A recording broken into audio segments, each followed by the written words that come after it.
Aquí está el hijo predilecto de Payasca, Milton González Soria,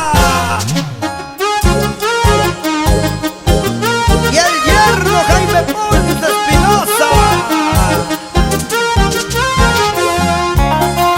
Mueva chiquita, mueva, mueva chiquita, mueva, mueva chiquita, mueva.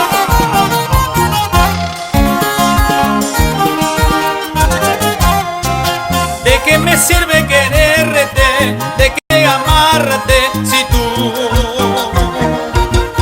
no me comprendes? Cervecita, yo te pido, soluciona mi problema, que a mí me está matando. Cervecita, yo te pido, soluciona mi problema, que a mí me está matando. De nada vale quererte, amarte, entregarte mi cariño, mi amor verdadero.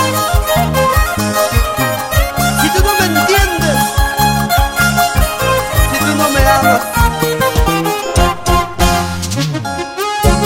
chelita pa' mí, cerveza pa' mí, para matar mis penas. ¿Dónde están los cheleros? ¿Dónde están los cheleros? Arriba, arriba, arriba.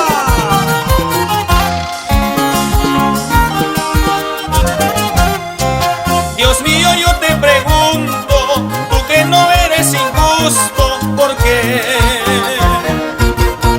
estoy sufriendo? Quiero olvidarla y no puedo, quiero dejarla y no puedo, porque me castiga. Quiero olvidarla y no puedo, quiero dejarla y no puedo, porque tú me condenas.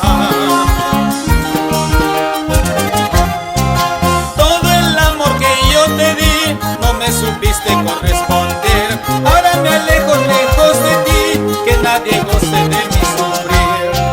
Con el tiempo tú sufrirás por lastimar a mi corazón. Arrepentida regresarás, es cuando pena tú me darás.